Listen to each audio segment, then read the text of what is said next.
Okay, so first of all, I'd like to thank the organisers for inviting me here today, and good evening to you all. More than anything, we would hope that we have an interactive workshop, and I know it is a little bit difficult and we're pressed for time, but I might ask a few questions as we go along just to try and make it interactive.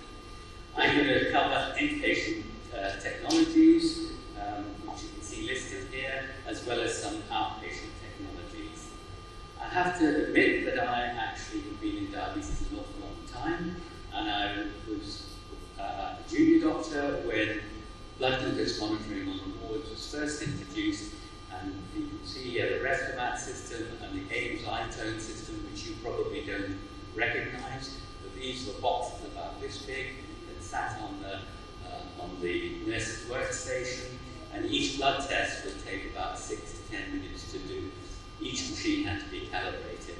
And of course, these days we have these fantastic, really accurate blood glucose meters, and these are the things that we use in the wards. So here is one example of a ward blood glucose meter, which is linked, web-based linked, so that you can see the results at a distance.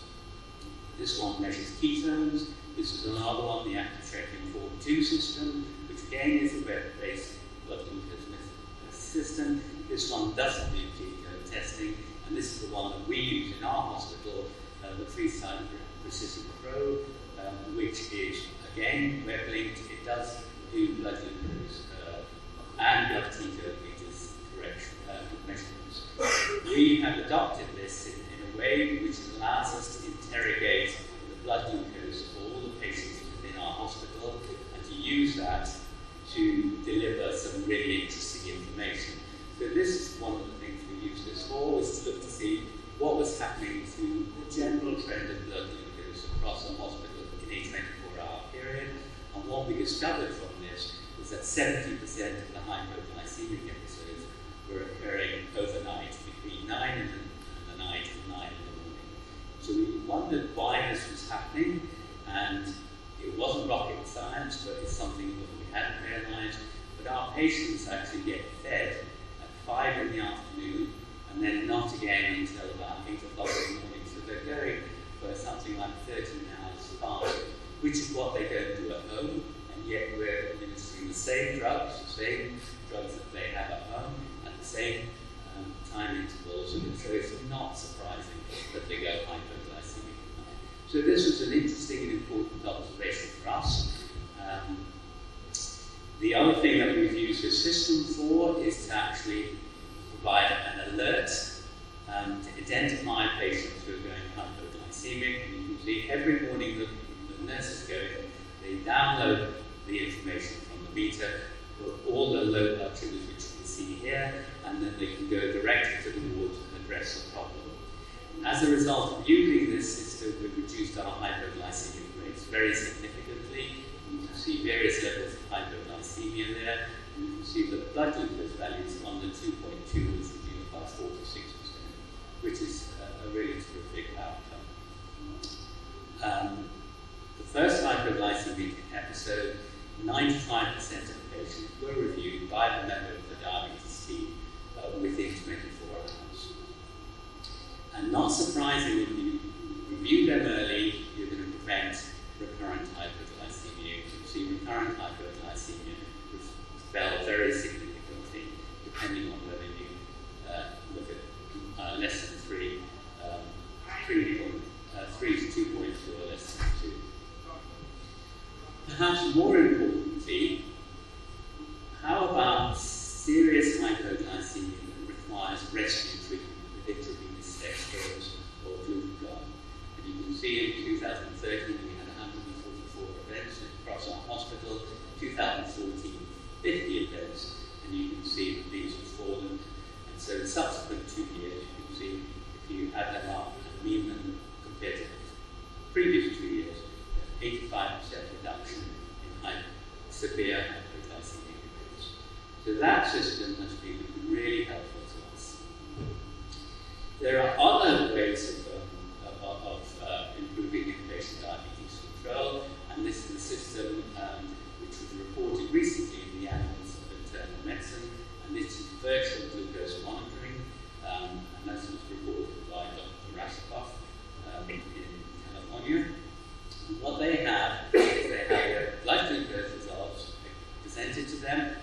well as all the patient records. So you can see here the glucose results in blue on the top, and then down the various drugs, and lower down the glucose records plotted out, and other drugs below that. So away from the bedside, they can scrutinize all the glucose charts, all the treatment charts for patients with diabetes, and then make electronic recommendations to the ward staff. So no bedside visits, nothing. Which to me seems a little bit strange, but actually it works. They've reduced their glycemic target, they've got more patients in the glycemic target. Hyperglycemia is reduced by 39%, hypoglycemia by 36%, and severe hypoglycemic events were also reduced. So fantastic results. Personally, I do think that is a very specialized system, and I think that we do need to make patient visits because there are things that happen on wards that you can't possibly see from an external view. But that's been very helpful. Another thing which has been helpful to us in the UK, and it's only now coming in across the country, is electronic prescribing and medicine administration system. This particular hospital in Derby has worked effectively with this, producing drop-down times of drugs for diabetes only, as of meal times, and they have alerts of outside of range of prescriptions. As a result of that, their insulin errors in the hospital are reduced by 50%. So that's a little bit about the digital technology within the hospital. I want to now turn to insulin delivery.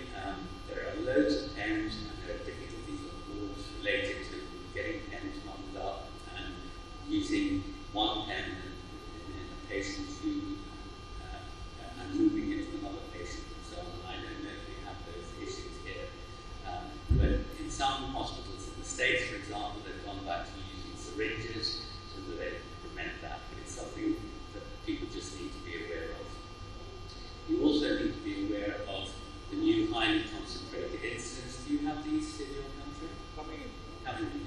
So make sure that no one actually withdraws insulin from pen and cartridge, otherwise they may get the wrong dose if you're using an insulin syringe. You have safety needles. So this is something that has been imposed upon us. So in every hospital, we have to have a safety needle so that you can't produce a needle stick injury in the nursing staff or other patients. And you can't reuse it. There are problems with it because sometimes those safety needles withdraw the needle before the insulin's been injected, and we've had people going into ketoacidosis as a result. So this is a new technology which may be introducing a problem. Do you use blood ketone testing on the wards? In the UK, we brought in a policy, a new policy, the Joint British Diabetes Association guidelines for management of diabetic ketoacidosis, and that's based on a fixed rate of use of insulin and the measurement of blood ketones. And you're chasing treatment of the ketosis and not the hypoglycemia. And the use of ketone meters has been definitely beneficial. So here's a study which shows that the use of this system has reduced DKA, the time in DKA by about half, and significantly reduced the length of stay. So again, use of technology to improve patient care and use of good guidelines. Dashboards. We heard from Dr. Manhams about the dashboards in the outpatients. That is clearly a way that we're going. We have a system that we use in outpatients called System 1, which will give us a lot of data that you saw, digital data, and which will also produce dashboards. We are developing an inpatient dashboard, which here, for example, will show the number of patients who've had diabetic foot examination in hospital, or the number of patients who've been referred to the diabetes team in hospital, and you can look at that ward by ward across the hospital to see whether or not your input into patient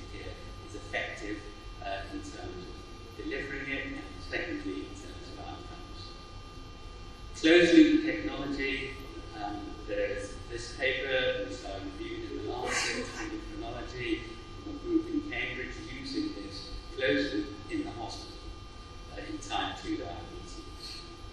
And they showed that the time and range was significantly improved. And if you look at the pinkish colour, those are the boundaries in the patients on the closed loop system compared to those not on the closed loop system in grey. You can see there's a substantial difference. In fact, nearly 60% of the results were in the range of 5.6 to 10 in the treatment group, whereas only about 40% in the closed group, and there was in the control group no increase in hypoglycemia. That is a good technology, but I think it's a major problem to try and introduce that technology across the hospitals and into general wards. So I think that might be fine in specialist units, but I think it's definitely not for wholesale use. This is another system. This is called the GlucoTab, and this comes from Thomas Feinberg at Grass. And this is a simple algorithm on a tablet which allows the nurses to input some data, and this tablet learns and then gives a recommendation of the changes in insulin dose. And this is their results with this. In the blue is the use of the tablet, and in the grey is the control group. And again, you see significantly improved glycemic control.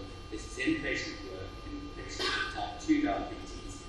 And if you compare their results with that closed loop system I showed you, the closed loop system, time and range from 5.6 to 10 was 60%, whereas in the GlucoTab at the bottom, the time and range was 50%, but for a much tighter range of 3.9 to 7.8. So actually, perhaps you don't necessarily need the sophisticated technology of a closed loop. You could possibly do it with a simple guidance on the GlucoTab. So that's inpatient technologies. How about outpatient technologies? Well, monitoring, ketone meters. We've got 3 different ketone meters in the United Kingdom. Do you prescribe ketone meters for your patients with type 1 diabetes? Show that? No? That is becoming almost mandatory in the UK. But there's no point. Oh, this is one ketone meter which does both glucose and ketones on the same strip, with the same cost as the other systems, which you have to use 2 strips to do blood glucose and ketones. That is just a technology which has just recently been available to us, and we'll be using that particularly in the children. So it's fine to provide these ketone meters, but you need to give instructions. So what will it actually do in the results? And I think that's a major problem. I think that many clinics are giving them out, but not actually giving clear instructions to the patients what to do in the presence of ketosis. Blood glucose meters, there has been an absolute explosion of blood glucose meters, and they can all do very much the same things. They use very small samples of blood with very quick timing. As I said previously, we were talking about 6 to 10 minutes with the original system, and now we're talking about 5 to 10 seconds.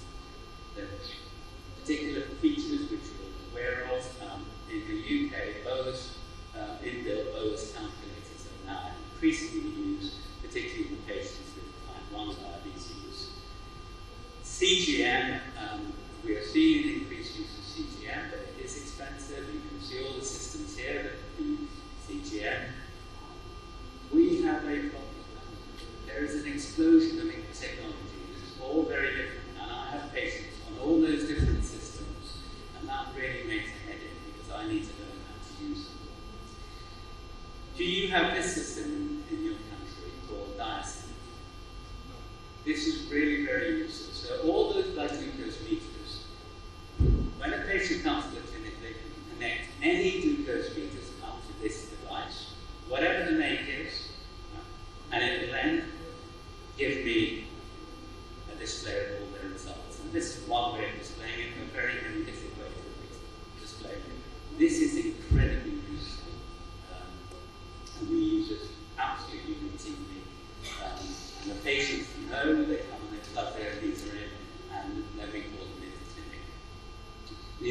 system that doesn't do it is the Medtronic, which has a thing called Care Link, which we have to access separately.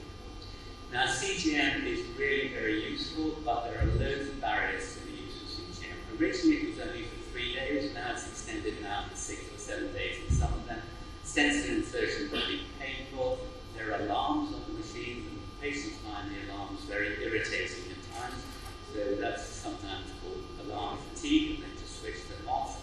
You still need to calibrate them, so you still need to do blood glucose monitoring. Sometimes poor connectivity in the system doesn't work.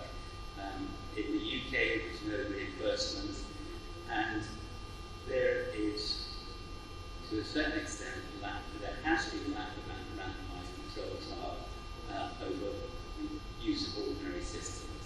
This is very recent. This is in JAMA, the Diamond study, which shows no doubt better HbA1c in patients who use the continuous glucose monitoring system. You can see 24 weeks we have an HbA1c of 7.7 compared to 8.2. P-value there between the groups is 0.001. This is a similar study and nicely designed because it's a crossover study. This is a goal study. You can see a group stayed on the conventional treatment in the open circles. A group went on to the CGM, and you can see the HbA1c fell, and they stopped at month 6. You can see both groups went back up a bit, and then they switched over, and you can see the patients now switched from the conventional treatment to the CGM fell, and the other group who had gone back up, who had CGM, remained static, and that again is a significant difference. So there's no doubt CGM is beneficial, but this is what the editorial says. It's expensive, and that small difference may be, payers may be reluctant to buy into. It is invasive, and it's important to note that the investigators in these studies had expertise in the care of patients with type 1 diabetes. So it's not for general use, it's within expert conditions. There have been benefits in studies with children, but there's poor adherence to the use of CGM in children. So the bottom line with CGM, it cannot improve control if it's kept in the kitchen drawer. Many people will buy it and not necessarily use it. Flash glucose monitoring is a very significant benefit. You will all be familiar with that. This doesn't give you alarms or anything, but it will give you displays of blood glucose, which you can see here. This is one of my patients, an HbA1c of 9.3, and who was able to use that system very effectively to bring his blood glucose down. You can see the profile, the ATP there coming down and down, and that's beginning to end. And it really is a very healthy situation. Here's another patient, and you can see that it's telling us that he had very frequent hypoglycemia, and we need to address this. That's been examined in two studies. The IMPACT study, which is in patients with type 1 diabetes with good control. It's important to realize that they had an HbA1c of less than 7. So this is the result of that study, and you can see there was no difference in the HbA1c with the use of this device because they were very well controlled, but there was a massive difference in the amount of hypoglycemia. So by using this device, we're allowed to bring their blood sugars up to prevent hypoglycemia, but for HbA1cs to remain constant. What they were doing was scanning about 15 times a day. Right? And if you look at the red line at the bottom, they virtually did no blood glucose testing. This is another study which I took part in called the REPLACE study. This is in type 2 diabetes patients. Very similar study design, and you can see that hypoglycemia came down by 40%. And again, they're scanning about 8 times a day, and they're virtually abandoned both.